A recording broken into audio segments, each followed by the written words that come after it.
Hello friend, this is DP Thaplyal and welcome to Economics with DP Thaplyal। आज discuss करते हैं macroeconomics के unit second का जो टॉपिक है central bank and its function. ये टॉपिक है हमारे पास central bank and its function. Board exam के हिसाब से हम इस पर डिस्कस कर रहे हैं। जो सीबीएसई का बोर्ड एग्जाम का पेपर फ्रेम होता है क्लास 12 का, उसमें सेंट्रल बैंक के जो फंक्शन हैं वो इंडिविजुअल पूछे जाते हैं। एक फंक्शन को पूछा जाता है आइदर 3 मार्क्स और 4 मार्क्स में, तो इंडिविजुअल फंक्शन पर ही हमें फोकस करना है। सारे फंक्शन एक साथ पूछें ऐसा बहुत कम होता है।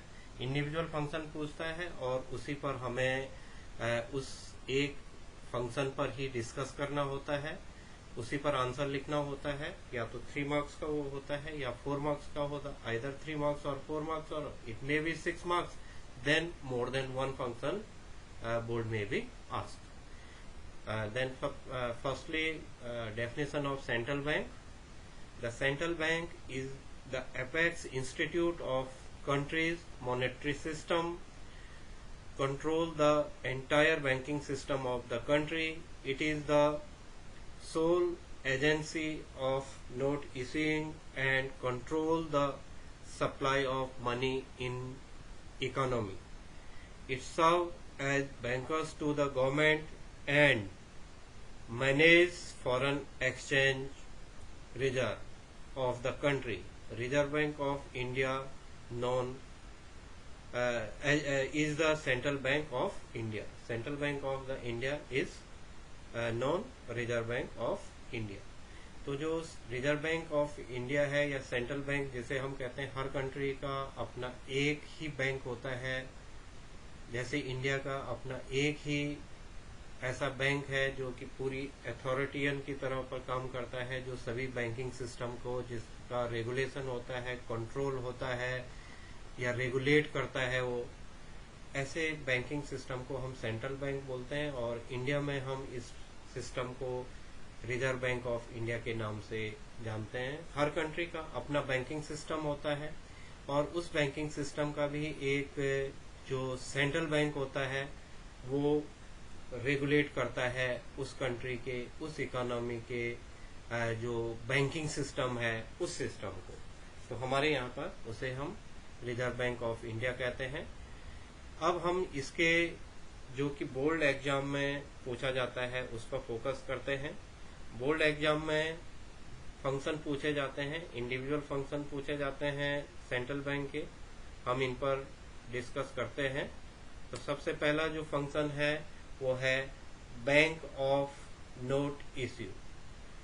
Central bank is of a country has the exclusive right, monopoly right. Exclusive right means monopoly rights of issuing notes. जो करेंसी होती है, जो नोट्स होते हैं, उनको सर्कुलेट करने का काम सेंट्रल बैंक का होता है।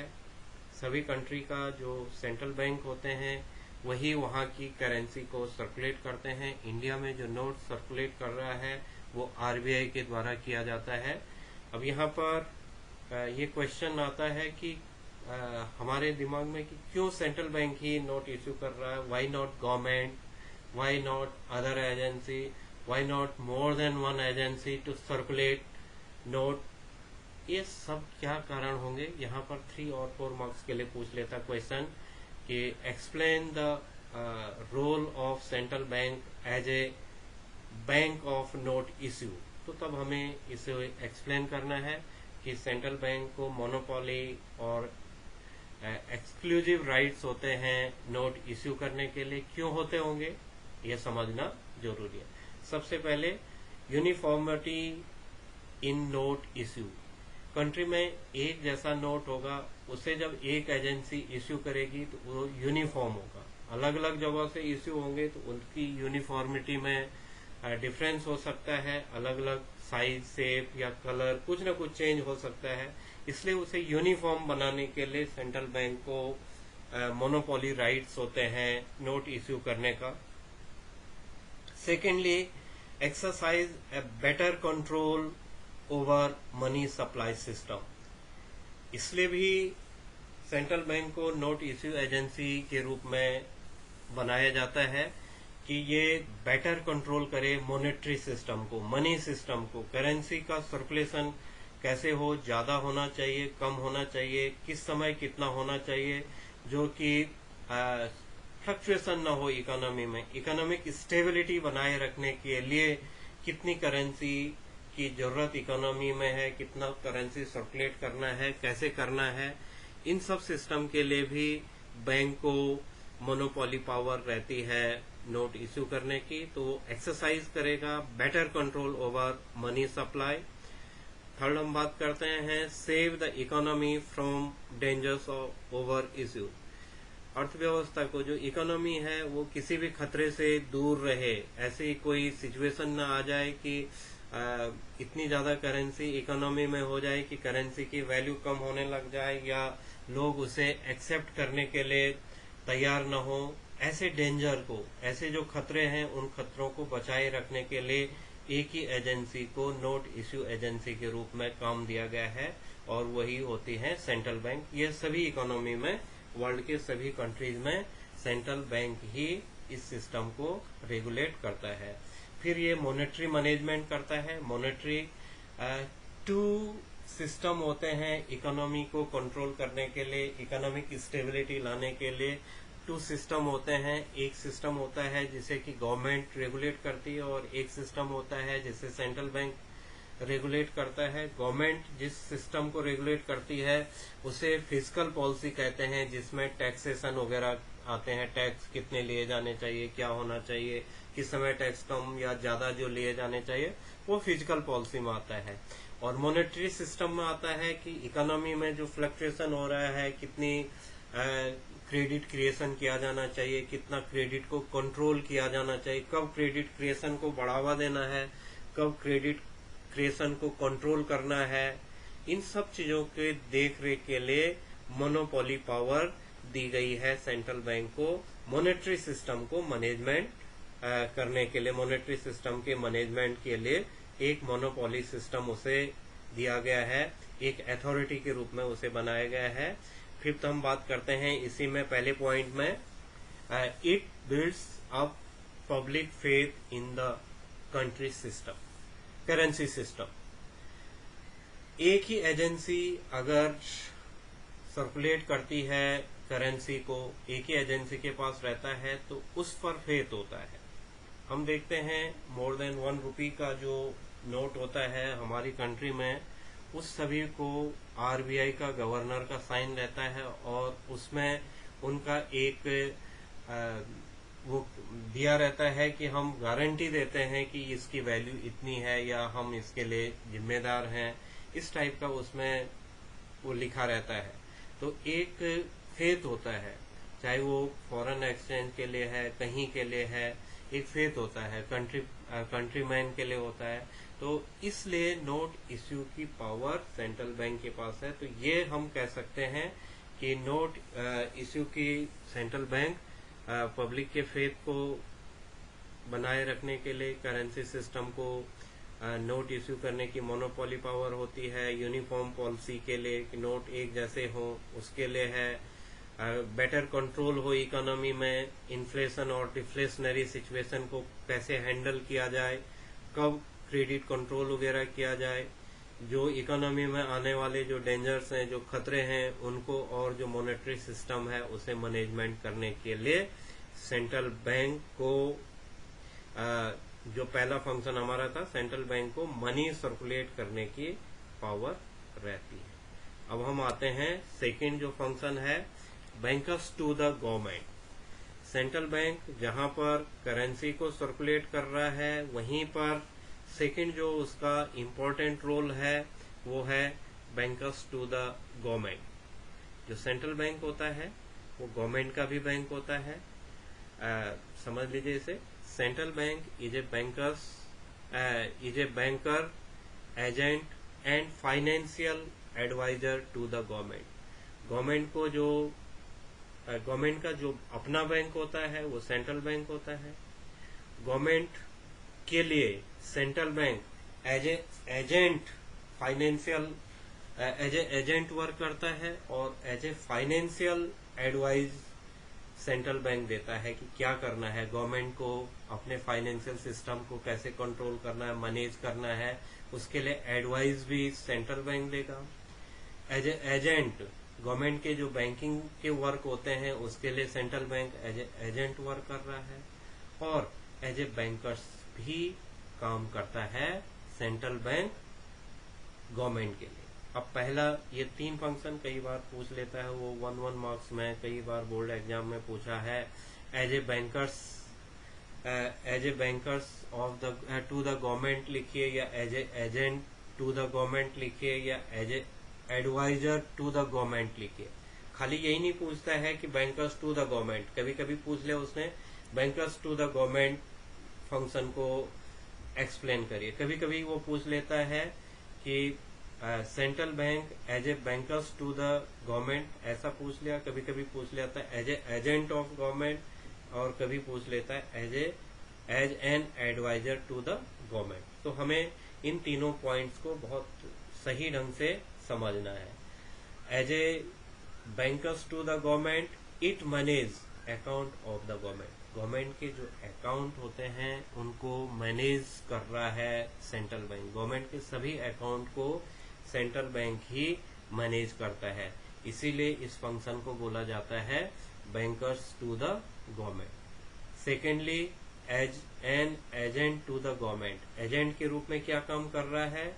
It buy and sell security on behalf of the government. Government के बिहाफ पर, गवर्नमेंट की तरफ से ये गवर्नमेंट की सिक्योरिटीज को सेल एंड परचेज करता है। तो एज ए एजेंट गवर्नमेंट के जो सिक्योरिटीज हैं उन सिक्योरिटीज को सेल एंड परचेज करने का फंक्शन सेंट्रल बैंक के द्वारा किया जाता है, इसीलिए उसे गवर्नमेंट का एजेंट भी कहा जाता है। यही कारण है कि हम, क्योंकि वो सेल एंड परचेज कर रहा है गवर्नमेंट की सिक्योरिटीज को, तो इसलिए वो एज ए एजेंट भी माना जाता है। और थर्ड इसी में आता है as an adviser to the government. तो ये बैंकर्स टू द गवर्नमेंट इसीलिए कहा जाता है क्योंकि ये गवर्नमेंट का एडवाइजर होता है। किस चीज का एडवाइजर होता है? Frame to policy to regulate the money market. Money market के लिए जो पॉलिसी है उसे रेगुलेट करने के लिए, मनी मार्केट में जो भी पॉलिसीज बैंक की होती हैं, जो भी सरकार पॉलिसी बनाएगी मनी मार्केट में, उसे रेगुलेट करने के लिए कैसा, कितने टैक्स लिए जाने चाहिए, क्या करना चाहिए, जो उसकी फिजिकल पॉलिसी है उसके लिए भी वो एडवाइस लेता है सेंट्रल बैंक से कि टैक्स बढ़ाने चाहिए, टैक्स कम करने चाहिए, कौन से फंड जनरेट करने चाहिए, कब कितने हेल्प किस फील्ड में करनी चाहिए, कहाँ पर कौन से पैकेज दिए जाने चाहिए। इन सारे सिस्टम के लिए गवर्नमेंट एडवाइस लेती है सेंट्रल बैंक को। It give loan to the government. Central bank जब गवर्नमेंट को लोन की जरूरत होती है उस समय भी सेंट्रल बैंक गवर्नमेंट को लोन देने का काम करती है। तो ये भी एक इम्पोर्टेंट फंक्शन सेंट्रल बैंक का है। तो ये 2 फंक्शन अभी हमने पढ़ लिए हैं। एक तो हमने नोट इश्यूज का पढ़ा, दूसरा हमने पढ़ा बैंकर्स टू द गवर्नमेंट। अब है बैंकर्स बैंक। ये सभी बैंकों का बैंक है। जो सेंट्रल बैंक होता है वो सभी बैंकों का बैंक होता है।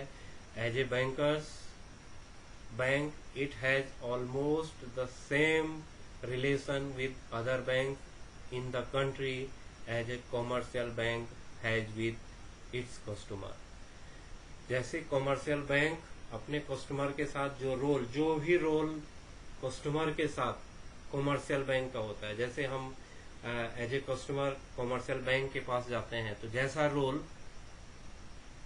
हमारे साथ कॉमर्शियल बैंक करते हैं वही रोल सेंट्रल बैंक कॉमर्शियल बैंकों के साथ करता है।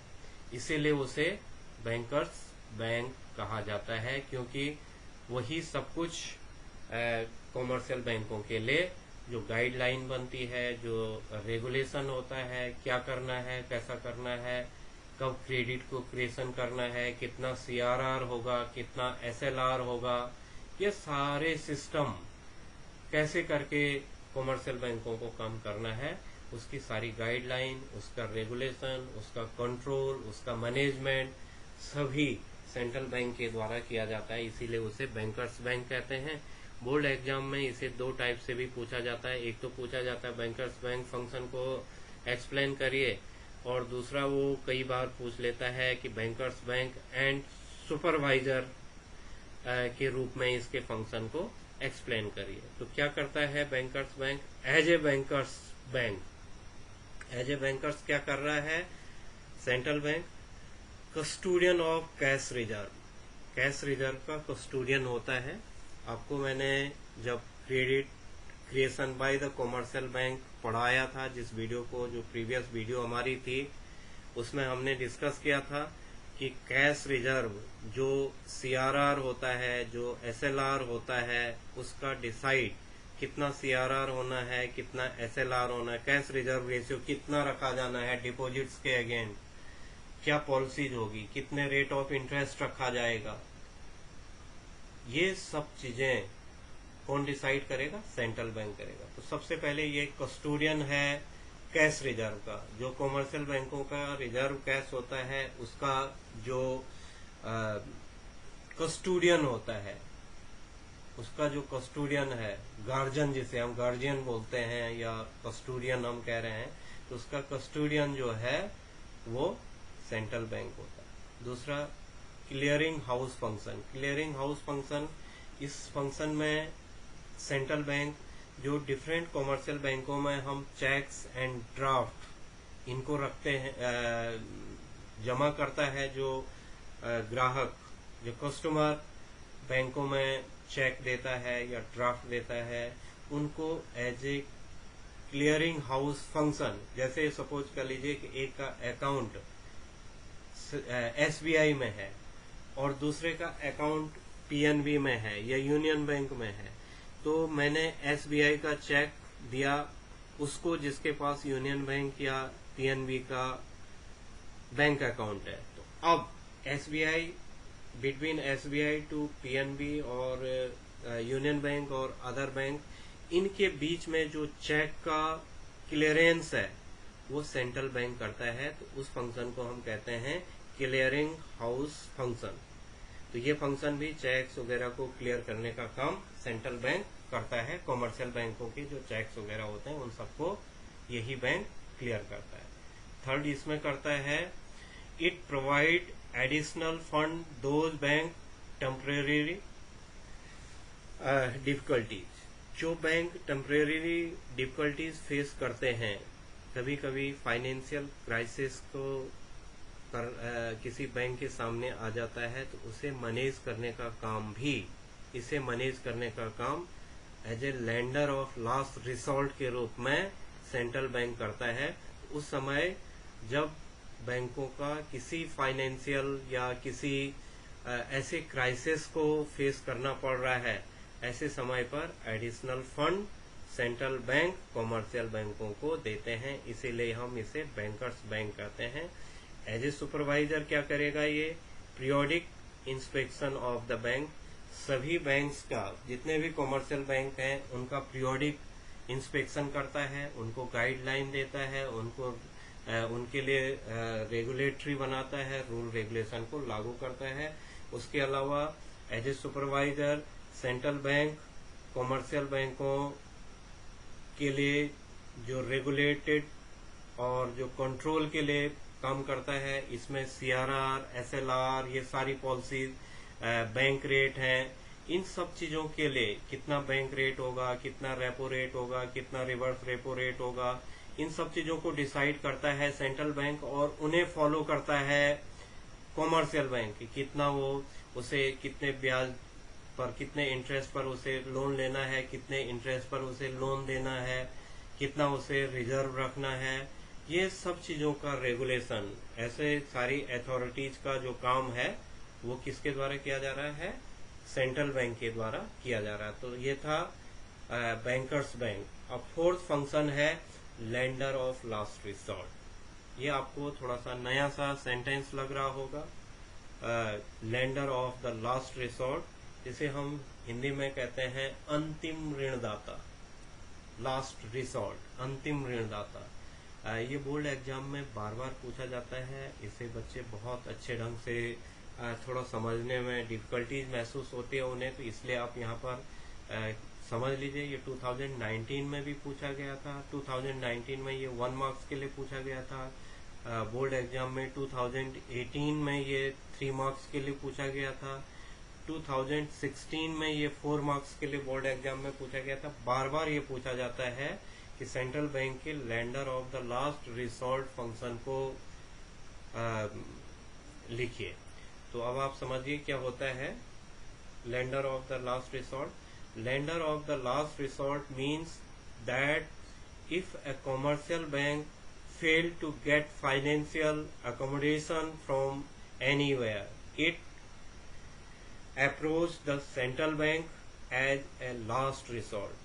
जब कभी फाइनेंशियल क्राइसिस आ जाते हैं, फाइनेंशियल मैनेजमेंट कोई कॉमर्शियल बैंक नहीं कर पा रहा है, उसके सामने ऐसी फाइनेंशियल ऐसी सिचुएशन आ जाती है कि लोगों का उस पर फेथ कम होने लग जाता है, या ऐसे कोई भी क्राइसिस आता है, तो उस समय सीधे कॉमर्शियल बैंक अप्रोच करता है सेंट्रल बैंक के लिए कि एज ए लास्ट रिसोर्ट, अंतिम ऋणदाता।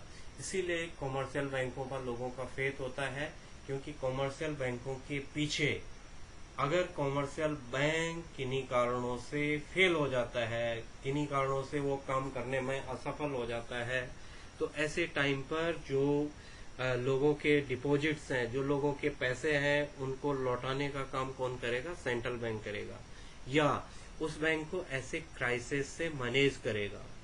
अभी कुछ बैंक के बहुत अच्छे नहीं चल पा रहे थे, जो नेशनलाइज कॉमर्शियल बैंक थे, कुछ का कम डिपॉजिट आ रहा था, कम उनके पास वो हो रहा था, तो अभी अभी बैंकों को क्लब किया है इन्होंने, सेंट्रल बैंक ने बैंकों को क्लब किया है। कुछ बैंकों को मिला करके, जैसे SBI के साथ 4 बैंक जोड़ दे, यूनियन बैंक के साथ 2 बैंक जोड़ दे, PNB के साथ 3 बैंक जोड़ दे, ऐसे तो ये मिल करके, तो ऐसे टाइम पर जब देखता है सेंट्रल बैंक की बैंक बहुत अच्छा परफॉर्म कुछ बैंक नहीं कर पा रहे हैं, तो उनको दूसरे बैंक के साथ कंबाइन कर लिया। या कभी देखता है कि कोई कॉमर्शियल बैंक अच्छे ढंग से काम नहीं कर पा रहा है, तो भी वो एज ए लास्ट रिसोर्ट, अंतिम ऋणदाता के रूप में काम करता है। यही रीजन है सभी लोगों का फेथ कॉमर्शियल बैंकों में होता है, क्योंकि कॉमर्शियल बैंकों में कोई भी जो लोगों के जमा है, जो डिपॉजिट्स हैं, या जो भी लोगों के लेन देन है, उनमें सेंट्रल बैंक का अपना कंट्रोल होता है, सेंट्रल बैंक की लास्ट रिसोर्ट होता है। तो अब आप समझ गए होंगे इसे कि लास्ट रिसोर्ट का मतलब है कि जब कभी भी फाइनेंशियल अकोमोडेशन में प्रॉब्लम आएगी, तो उसमें सेंट्रल बैंक को अप्रोच करेंगे एज ए लास्ट रिसोर्ट। क्या होता है ये? Central bank advance loan to such a bank against approved security. तो central bank as a last resort के रूप में क्या कर रहा है? सेंट्रल बैंक ऐसे कॉमर्शियल बैंकों को जिनके फाइनेंशियल, जिनमें क्राइसिस आने लग गए हैं, उन बैंकों को उनकी सिक्योरिटी के अगेंस्ट लोन प्रोवाइड करता है। दूसरा क्या करता है? By offering loan to the commercial bank in situation of emergency. और अगर उसकी सिक्योरिटी के बाद भी उसका जो लोगों की डिमांड है, वो फंड वो नहीं दे पा रहा है, तो ऐसे में सेंट्रल बैंक क्या करेगा? सेंट्रल बैंक उसे लोन फंडिंग कर लेगा अपने आप। उससे पहले तो सिक्योरिटी के अगेंस्ट करेगा, फिर भी नहीं मैनेज हो पाएगा, तो ऐसी सिचुएशन में, इमरजेंसी सिचुएशन में, फिर से बैंक ऑफर कर लेगा लोन को। अब क्यों करता है? एज ए लास्ट रिसोर्ट क्यों काम कर रहा है सेंट्रल बैंक कॉमर्शियल बैंकों के साथ? द सेंट्रल बैंक इंश्योर, क्या इंश्योर करना चाहता है central bank? The banking system of the country does not suffer any setback. लोगों का बैंकिंग सिस्टम में विश्वास बना रहे, लोगों का ऐसा कोई सेटबैक ना हो कि लोग बैंकों से विश्वास लोगों का उठ जाए। ऐसे सिस्टम को डेवलप करने के लिए lender of the last resort का काम सेंट्रल बैंक करेगा। और दूसरा जो करेगा, that money market remain stable, money market में हमेशा स्टेबिलिटी बने रहे, इसलिए भी lender of the last resort का फंक्शन सेंट्रल बैंक कर रहा है। ये एक इम्पोर्टेंट फंक्शन है, lender of the last resort. अगला जो फंक्शन है वो है custodian of the foreign exchange. Central bank foreign exchange का कस्टोडियन होता है। जितने भी फॉरेन रिजर्व होते हैं उन सभी फॉरेन रिजर्व को सेंट्रल बैंक के ही डायरेक्शन में या उसी के पास सारे फॉरेन एक्सचेंज का काम रहता है। Central bank is the custodian of Nations foreign exchange reserve. जितना भी फॉरेन एक्सचेंज रिजर्व है उसका कस्टोडियन, उसका जो कस्टोडियन है वो सेंट्रल बैंक है। अब क्या करेगा वो? Maintain foreign exchange rate, foreign exchange rate को मेंटेन करता है। फॉरेन एक्सचेंज रेट हमारे पास एक चैप्टर भी है, जो लास्ट लेसन है हमारे पास, लास्ट यूनिट है। उस यूनिट में फॉरेन एक्सचेंज रेट में इसे डिटेल से हम लोग फिर से समझेंगे। फॉरेन एक्सचेंज एक कंट्री की करेंसी को इंटरनेशनल मनी मार्केट में दूसरे कंट्री के या अदर कंट्री के या रेस्ट ऑफ द वर्ल्ड की करेंसी के साथ जो एक्सचेंज किया जाता है उसे हम फॉरेन एक्सचेंज रेट कहते हैं। तो ये फॉरेन एक्सचेंज रेट को मेंटेन करता है। जैसे हम कहते हैं कि सपोज कर लीजिए हमने कह दिया कि $1 इक्वल्स टू ₹73। तो ये फॉरेन एक्सचेंज रेट है किसके बीच में? रुपी एंड डॉलर के बीच में फॉरेन एक्सचेंज है कि $1 है वो 73 हो सकता है, 72 हो सकता है, 70 हो सकता है। इसमें वो बना रहता है करेंसी में, उसकी जो वैल्यू होती है वो कम ज्यादा होती रहती है। उसको मेंटेन करने का काम, उस फॉरेन एक्सचेंज को मेंटेन करने का काम कौन कर रहा है? सेंट्रल बैंक कर रहा है as a custodian of foreign exchange reserve. Second है it is also exercise manage floating. Manage floating होता है, फॉरेन एक्सचेंज रेट एक फिक्स एक्सचेंज रेट होता है, एक फ्लेक्सिबल एक्सचेंज रेट होता है। Fix and flexible exchange rate के बीच में एक और डर्टी फ्लोटिंग होता है, उसे हम मैनेज फ्लोटिंग एक्सचेंज कहते हैं। तो इसमें जो भी मैनेज करना पड़ रहा है इंटरनेशनल करेंसी के रेट में, इंटरनेशनल करेंसी के रेट में कभी कभी अगर लगता है कि करेंसी की जो वैल्यू है वो ज्यादा एप्रिसिएबल हो रही है या डिप्रिसिएबल हो रही है, एप्रिसिएशन हो रहा है करेंसी की वैल्यू का या डिप्रिसिएशन हो रहा है, उसे मैनेज करने के लिए भी सेंट्रल बैंक अपने एज ए कस्टोडियन क्या करेगा? फॉरेन करेंसी को सेल और परचेज करेगा। तो यहाँ पर हम इसे इतना ही पढ़ते हैं, मैनेज फ्लोटिंग डिटेल से फॉरेन एक्सचेंज रेट में पढ़ा जाता है। यहाँ पर इतना समझने के लिए बहुत है कि ये फॉरेन एक्सचेंज को मैनेज फ्लोटिंग भी करता है, एक्सरसाइज करता है कि कब फॉरेन करेंसी को sell and purchase international money market में करना पड़े।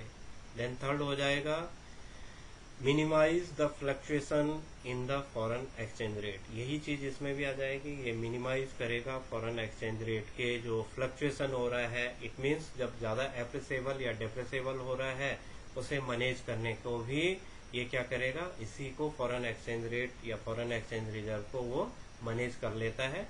नेक्स्ट आ जाता है इसी में सेंट्रल बैंक बाय और sell foreign currency in the market. यही मैनेज फ्लोटिंग में किया जाता है कि जब उसे लगता है तो वो फॉरेन एक्सचेंज मार्केट में करेंसी को सेल एंड परचेज का काम भी कर लेता है। फॉरेन एक्सचेंज के फॉरेन करेंसी को सेल और परचेज का काम करके मैनेज फ्लोटिंग का काम कर लेता है।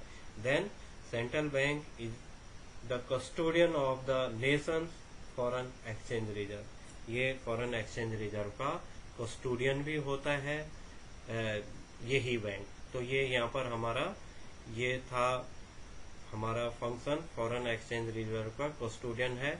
और एक इम्पोर्टेंट जो इसका फंक्शन है इसे हम दूसरे वीडियो में डिटेल से पढ़ेंगे। ये बहुत डिटेल है, इसमें कंट्रोलर ऑफ द क्रेडिट, इसमें 6 मार्क्स के लिए भी क्वेश्चन फ्रेम होता है कि as a controller of credit क्या फंक्शन सेंट्रल बैंक के होंगे, या quantitative control, qualitative control, bank rate से कैसे क्रेडिट को कंट्रोल करेंगे, ओपन मार्केट से कैसे क्रेडिट को कंट्रोल करेंगे। तो क्रेडिट कंट्रोल एक इम्पोर्टेंट फंक्शन है सेंट्रल बैंक का। जैसे हमने प्रीवियस वीडियो में देखा है, हमने वहां पर पढ़ा था credit creation bye commercial bank. तो कॉमर्शियल बैंक क्रेडिट को क्रिएट करते हैं और सेंट्रल बैंक क्रेडिट को कंट्रोल करने का काम करते हैं इकोनॉमी की स्टेबिलिटी के लिए, ये उसे कंट्रोल करने का काम करते हैं। तो अब हम यहाँ पर इसे नेक्स्ट वीडियो में लेंगे हम, लेकिन इसका ब्रीफ जो है वो यहीं पर मैं आपको बता देता हूँ कि जो कंट्रोलर ऑफ क्रेडिट होता है इसके दो फंक्शन हैं। एक है क्वांटिटिव कंट्रोल, क्वांटिटिव कंट्रोल में आता है bank rate, open market operation, cash reserve ratio, statutory liquidity ratio. ये चार जो चीजें हैं ये हमारे आ रहे हैं किसमें, ये हमारे आ रहे हैं इसके क्वांटिटिव में। और क्वालिटेटिव मेजर्स जो होंगे उनको भी देख लीजिए, इनका डिटेल हम नेक्स्ट वीडियो में समझेंगे। तो यहाँ पर है क्वांटिटिव, क्वांटिटिव हो चुका है। क्वालिटेटिव, क्वालिटी को मेंटेन करना, यहाँ पर था क्वांटिटी को मेंटेन करना, और अब हमारे पास आएगा कि कैसे करके क्वालिटी को मेंटेन किया जाएगा। क्वालिटी को मेंटेन करने के लिए क्या करना पड़ेगा, सबसे पहले करना पड़ेगा margin requirement, rationing of credit, direct action and moral suasion. तो ये था क्रेडिट कंट्रोल। क्रेडिट कंट्रोल का नेक्स्ट वीडियो में हम इन सभी चीजों को, जितने भी ये हैं, इन्हें डिटेल से डिस्कस करेंगे। आप लोगों ने ये वीडियो देखा, आप अगला वीडियो जरूर देखें, क्योंकि हमें कंट्रोल ऑफ क्रेडिट जो कि सबसे इम्पोर्टेंट फंक्शन है उसे समझना है। Thank you for watching.